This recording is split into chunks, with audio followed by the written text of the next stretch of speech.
Tehát továbbra is Magyarországon. The first and most important thing is that we have managed to defend the cuts, so Hungary will continue to have the lowest energy prices in Europe. We have created all the necessary preconditions for this, which means, in concrete terms, that we have been granted full exemption from sanctions in the case of the TurkStream and the Druzhba pipeline. There are no sanctions that would limit the supply from there to Hungary or make it more expensive. This is a general and time-limited exemption from the nuclear cooperation issues we have agreed on. We have agreed that Westinghouse will be involved in Hungary's nuclear energy industry. This is a new thing. Americans have never been involved in Hungary's nuclear energy industry. Now it is happening. First, we will buy fuel from Westinghouse. Secondly, there are these so-called small modular nuclear reactors, which you have written about, which represent a completely new technology in the history of energy, and in which the Americans have advanced technology. We do not have such technology of our own, and we have agreed to introduce American technology in Hungary next week. To achieve this, we need to amend some laws before Parliament. We are paving the way for the emergence of this type of small nuclear power plant in Hungary. And thirdly, we have agreed to get American technology that is better than ours and more modern than what we use, and which will allow us to store the spent fuel in safe conditions. An important obstacle to nuclear energy cooperation was the Biden administration's earlier imposition of sanctions on the construction of the PAX-2 nuclear power plant in Hungary. We have previously managed to obtain exemptions from these sanctions. The deadline for this exception was fast approaching, and we agreed that this exemption from the sanction. This is not extended, but the whole sanction is abolished as it is. So there are no U.S. objections to the construction of the PAX-2 power plant in Hungary, no steps are being taken to prevent it, and if there have been any sanctions obstacles, we have put them in the past. And of course we talked at length about war and peace. I can sum up this wide-ranging discussion and debate for you in 2 sentences. The first is that peace-building must continue. Both governments are determined to pursue the preconditions or efforts to build peace. Hungary is explicitly offering its own capabilities to help the President of the United States in the Russian war in Ukraine in the cause of achieving peace. And the second sentence is that the Budapest meeting is on the agenda, and when the conditions for that come up, no one can say exactly when this meeting will take place in Budapest. Have I understood correctly? In your meeting, President Trump said that he would exempt Hungary from all sanctions on Russian oil and gas without a time limit. What happened is what the President predicted at the press conference.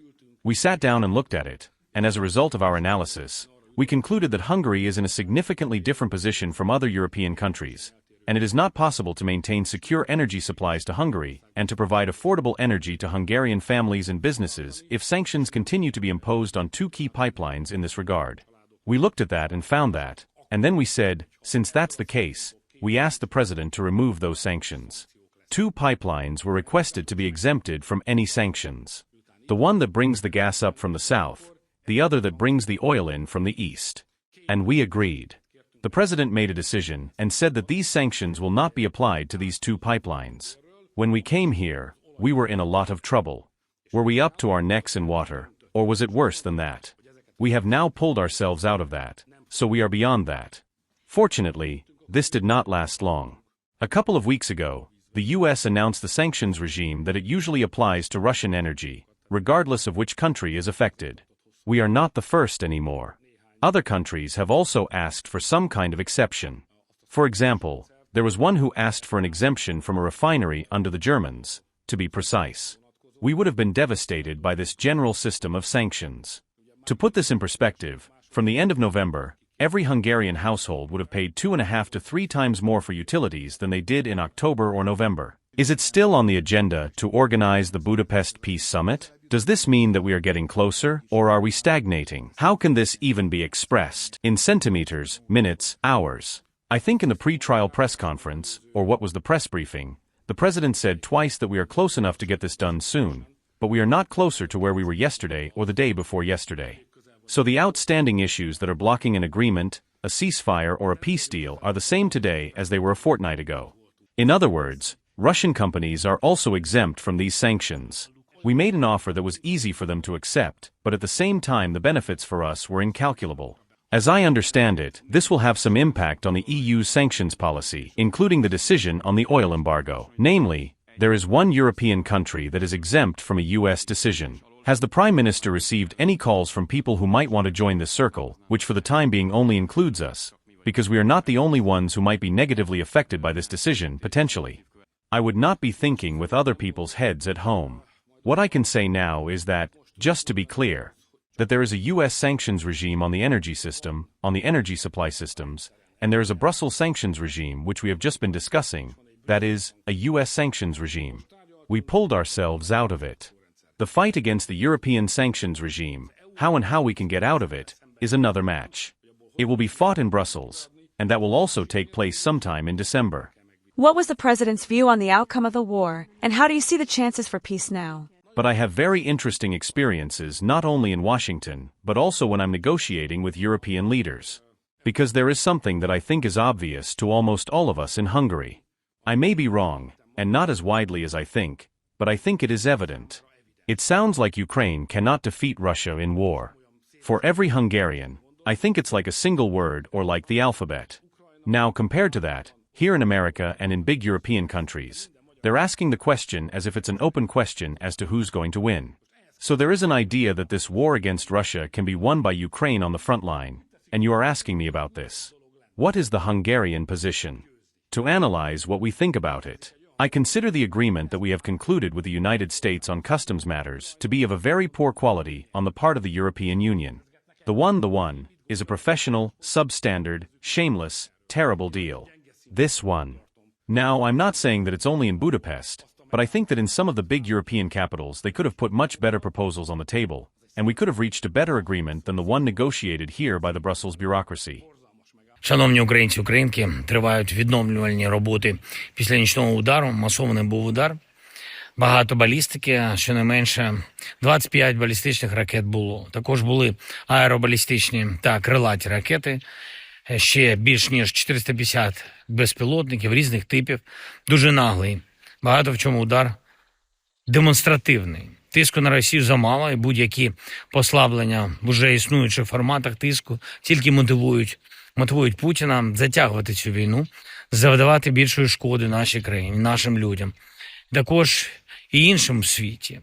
Слабкість реагування на російську наглість, саме наглість, дає мотив Росії продовжувати цю війну. Потрібно стільки санкцій, стільки тиску, стільки підтримки життю, щоб у Росії не залишились засобів до існування в умовах війни.